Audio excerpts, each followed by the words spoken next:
Hello વિદ્યાર્થી મિત્રો, એજ્યુટેકનો ચેનલમાં આપનું સ્વાગત છે। આજે આપણે શીખીશું ધોરણ 4 ગુજરાતી વિષયની તારીખ 4/1/2025ના રોજ લેવાયેલી એકમ કસોટી સંપૂર્ણ પ્રશ્ન બેંકનું સોલ્યુશન। વિદ્યાર્થી મિત્રો, આજ રોજ લેવાયેલી એકમ કસોટીમાં આપેલા પ્રશ્ન બેંકમાંથી પ્રશ્નો પૂછાયા હશે। તેમાંથી તમને દરેક પ્રશ્નોના જવાબ મળી જશે। તો ચાલો શીખીએ તારીખ 4/1/2025ની એકમ કસોટીની પ્રશ્ન બેંકનું સોલ્યુશન।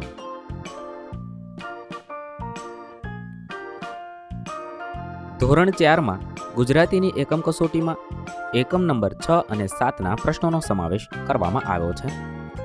અહીં બે ફકરાના વાક્ય ટુકડા ભેગા થઈ ગયા છે। એ ટુકડા છૂટા પાડવાના છે, વાક્ય બનાવવાના છે, ફકરા છૂટા પાડીને લખવાના છે। કોઈ પણ એક વિભાગ લખવાનો હોય છે। અહીં આપણે દરેક વિભાગના પ્રશ્નોના જવાબ જોઈએ। વિભાગ 1માં કેટલાક વાક્ય આપેલા છે, તે બે ફકરા ભેગા છે, તેને અલગ પાડીને લખતા પહેલો ફકરો થશે: એક તપેલી લો, તપેલીમાં 1 ગ્લાસ પાણી રેડો, તપેલીમાં 1 ચમચી ખાંડ નાખો, ખાંડને હલાવીને ઓગાળો, એક લીંબુ કાપી લીંબુનો રસ તપેલીમાં નાખો, તપેલીમાં 1 ચપટી મીઠું નાખો, હવે 1 ચમચી વડે મિશ્રણને હલાવો, શરબતને 1 ગ્લાસમાં રેડો। આવો પહેલો ફકરો થશે। બીજા ફકરામાં થશે: બજારમાંથી પતંગ અને દોરા ખરીદ્યા, પતંગની કિન્ના બાંધી, પતંગને થૂમતું લગાવ્યું, પતંગને આકાશમાં ચગાવ્યા, પતંગને આકાશમાં દૂર દૂર સુધી જવા દીધા, આખો દિવસ પતંગ સાથે ખૂબ મજા કરી, સાંજે પતંગ ઉતારી લીધા। ત્યારબાદ બીજો વિભાગ છે, તેની અંદર પણ બે ફકરા ભેગા છે, તેને અલગ પાડીને લખી શકાય। પહેલો ફકરો છે: બગીચામાં ઘણા વૃક્ષો હોય છે, ત્યાં ફૂલછોડ છે, બગીચામાં એકદમ નાનું નાનું ઘાસ હોય છે, તેમાં આળોટવાની અને રમવાની મજા આવે છે, કેટલાય લોકો ત્યાં બેસીને નાસ્તો કરે છે।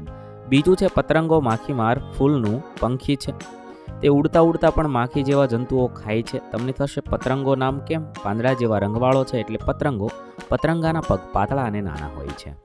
ત્યાર પછી ત્રીજો વિભાગ છે, તેની અંદર બે ફકરા ભેગા છે, અલગ પાડીને લખતા પહેલો ફકરો થશે: રિયાએ ટમેટા સમાર્યા, એક તાવડીમાં તેણે 2 ચમચી તેલ મૂક્યું, તેલ ગરમ થયું એટલે તેમાં રાઈ, હિંગ અને લીમડાથી વઘાર કર્યો, વઘાર અને ટમેટા હલાવી લીધા, પછી તેમાં થોડું પાણી ઉમેરી હવે રસાદાર ટમેટાનું શાક તૈયાર।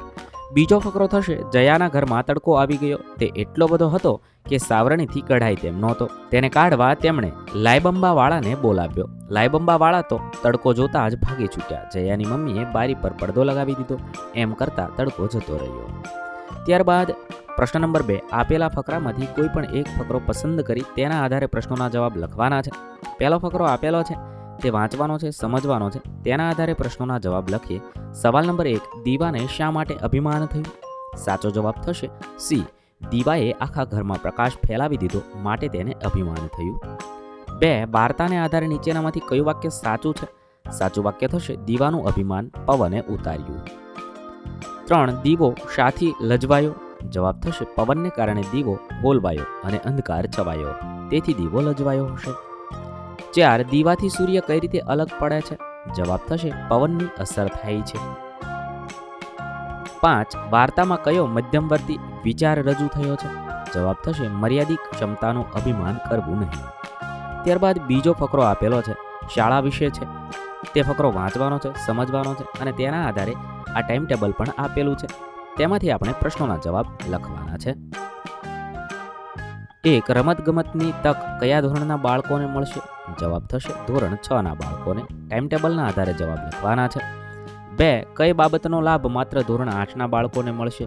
તો કોમ્પ્યુટર શિક્ષણ। અહીંયા વિકલ્પ અલગ આપેલા છે, પણ સાચો જવાબ કોમ્પ્યુટર શિક્ષણવાળો આવશે। 3, ધોરણ 7ના બાળકો કયા વારે પ્રાર્થનાની જવાબદારી નિભાવશે? જવાબ થશે મંગળવારના દિવસે। 4, સોમવારે સફાઈ અને શનિવારે વ્યાયામ કયા ધોરણના બાળકો કરશે? જવાબ થશે ધોરણ 7ના બાળકો। 5, આપેલ વિગતના આધારે નીચેનામાંથી કયું વિધાન સત્ય છે? કમ્પ્યુટર શિક્ષણ માત્ર ધોરણ 8ના ભાઈઓ મેળવશે, જેથી ઓપ્શન એ સાચો થશે। ત્યારબાદ ત્રીજો ફકરો છે, ફકરાનું વાંચન કરવાનું છે અને તેના આધારે નીચેના પ્રશ્નોના જવાબ લખવાના છે। 1, વાર્તામાં કયા મસ્તીખોર પ્રાણીની વાત કરવામાં આવી છે? જવાબ થશે બી, વાંદરો। 2, ચંપુની કુટેવો અંગે શું સાચું નથી? જવાબ થશે સી, હાથીના માથા પર કૂદવું। 3, ચંપુ કયા દિવસે મસ્તી કરવાનું બંધ રાખતો? જવાબ થશે ડી, તેની માતા શિખામણ આપે તે દિવસે। 4, ચંપુની માએ ચંપુ આપેલી શિખામણમાંથી કઈ વાત સાચી છે? જવાબ થશે બી, સમય અને શક્તિ બીજાની સેવામાં લગાડવી જોઈએ। 5. ચંપુના મગજમાં માતાની વાત ઉતરતી નહીં. લીટી દોરેલ શબ્દનો અર્થ શું થાય? જવાબ થશે એ વાતને સમજવી નહીં. ત્યારબાદ પ્રશ્ન નંબર 3. વાર્તાનો શરૂઆતનો અંશ વાંચી વાર્તા પૂર્ણ કરીને લખવાની છે. કોઈ પણ એક વિભાગ લખવાનો છે. અહીં આપણે દરેક વિભાગના જવાબ લખીશું. વિભાગ 1. એક કાબર હતી અને એક કાગડો હતો. બંને વચ્ચે દોસ્તી થઈ. આ અધૂરી વાર્તા છે. તેને આધારે આપણે આગળ વાર્તા વધારવાની છે. કાગડાભાઈ ચાલો ને આપણે ખેતર ખેડીએ. દાણા સારા થાય તો આખું વર્ષ ચણવા જવું ન પડે અને નિરાતે ખાઈએ. કાગડો કહે બહુ સારું, ચાલો. પછી કાબર અને કાગડો પોતાની ચાંચોથી ખેતર ખેડવા લાગ્યા. થોડી વાર થઈ ત્યાં કાગડાની ચાંચ ભાંગી એટલે કાગડો લુહારને ત્યાં ઘડાવવા ગયો. જતા જતા કાબરને કહેતો ગયો, કાબરભાઈ તમે ખેતર ખેડતા થાવ, હું હમણાં ચાંચ ઘડાવીને આવું છું. કાબર કહે ઠીક. પછી કાબરે આખું ખેતર ખેડી નાખ્યું, પણ કાગડાભાઈનો પત્તો ન લાગે. એ તો પાછા આવ્યા જ નહીં. કાગડાભાઈની દાનત ખોટી હતી એટલે ચાંચ તો ઘડાવી, પણ કામ કરવાની આળસે ઝાડ પર બેઠા બેઠા લુહાર સાથે ગપ્પા મારવા લાગ્યા. કાબર તો કાગડાની રાહ જોઈ થાકી ગઈ એટલે કાગડાને બોલાવવા ગઈ. જઈને કાગડાને કહે, કાગડાભાઈ ચાલો ને, ખેતર તો ખેડાઈ ગયું, હવે આપણે વાવીએ.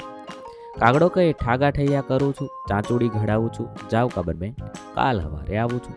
આવી રીતે તમે આ વાર્તા સાંભળી જ હશે.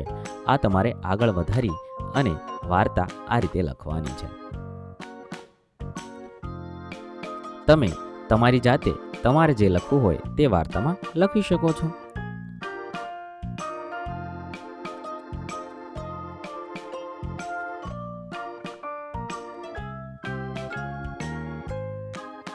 ત્યારબાદ બીજો વિભાગ છે. એક બગલો નદી કિનારે રહેતો હતો. એક દિવસ શિયાળ નદીમાં પાણી પીવા આવી ચડ્યું. આ વાર્તાને આપણે આગળ વધારવાની છે. બગલાભાઈ તમે મારા દોસ્ત થયા, તમને ખીર ભાવે છે ને? કાલે હું ખીર બનાવી તમારા માટે લેતો આવીશ, તમે પેટ ભરી ખાજો. બગલાએ કહ્યું સારું. આવી રીતે તમારે આ વાર્તા આગળ વધારવાની છે. વિદ્યાર્થી મિત્રો, વિડીયો લાંબો થવાને કારણે હું જવાબ વાંચીશ નહીં. તમે વિડીયોને ઊભો રાખી જવાબ લખી શકો છો.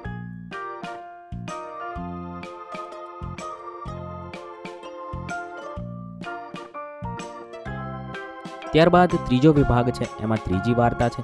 એક વખત નદીમાં મોટું પૂર આવ્યું. નદીમાં કેટલી ચીજ વસ્તુઓ તણાઈને જતી રહી. તાંબાના ઘડાએ માટીના ઘડાને જોયો અને બોલ્યો, દોસ્ત તું પોચી માટીનો બનેલો છે, નાજુક છે.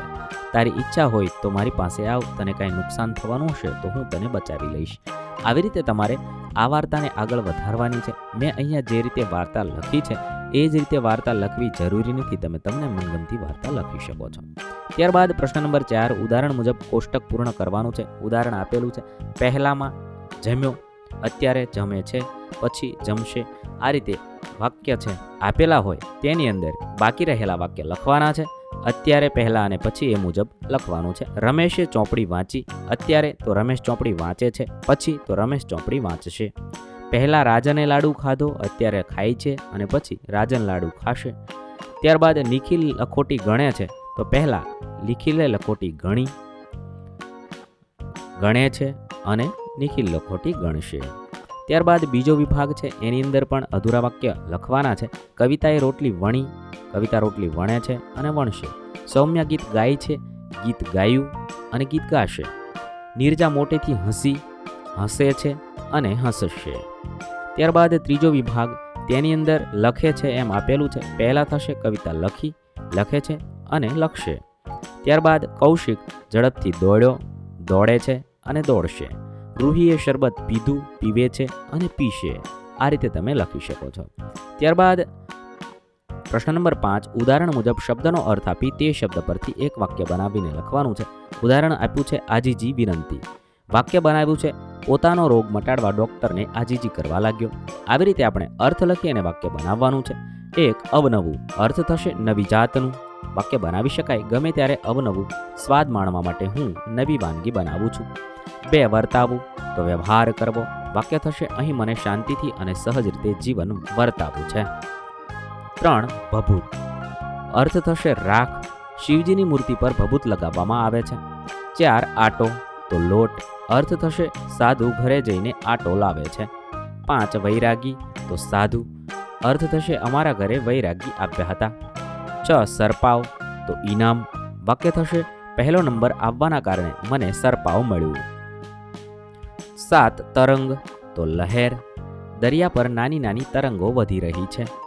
8 ઓવારો તો ઘાટ. વાક્ય થશે નદીના ઓવારે સ્ત્રીઓ બેઠી છે. 9 મુશ્કેલી તો મુસીબત અથવા સંકટ. વાક્ય થશે પાવાગઢનો ડુંગર ચડવામાં મુશ્કેલી પડી. 10 ખીજ. અર્થ થશે ગુસ્સો અથવા ચીડ. વાક્ય બનાવીશું તે ખીજોથી ભરેલો હતો પરંતુ તેણે ઠંડા મનથી જવાબ આપ્યો. ત્યારબાદ 11 નિરાંત તો શાંતિ. વાક્ય બનાવી શકાય હું સાંજે નિરાતે પથારીમાં સૂઈ ગઈ. 12 ભેરું તો મિત્ર. વાક્ય થશે હું અને મારો ભેરું ક્રિકેટ રમવા ગયા. 13 ગાયબ તો અદૃશ્ય. વાક્ય થશે મારી પેન્સિલ ક્ષણવારમાં ગાયબ થઈ ગઈ. 14 હરખ તો ખુશી. વાક્ય થશે મેં સારું પરિણામ મેળવ્યું તેથી મારા હરખનો પાર ન રહ્યો. 15 ખપે. અર્થ થશે જોઈએ. વાક્ય થશે વૈરાગીનો માવા મીઠાઈ કંઈ ન ખપે. અહીં આપણા ધોરણ 4ના ગુજરાતી વિષયના એકમ કસોટીના પ્રશ્નોના જવાબ પૂર્ણ થશે. વિદ્યાર્થી મિત્રો, દરેક ધોરણની એકમ કસોટીના વિડીયોઝ આપણી ચેનલ પર ઉપલબ્ધ છે, જે તમે એકમ કસોટી નામના પ્લેલિસ્ટમાંથી મેળવી શકો છો. પ્લેલિસ્ટની લિંક વિડીયોના ડિસ્ક્રિપ્શનમાં આપેલી છે. થેન્ક યુ દોસ્તો. એજ્યુકટેકનો ચેનલ તરફથી વિડીયો નિહાળવા બદલ આપનો આભાર. આવા બીજા વિડીયોઝ નિહાળવા માટે અમારી યુટ્યુબ ચેનલ એજ્યુકટેકનો અત્યારે જ સબસ્ક્રાઇબ કરો. આભાર દોસ્તો.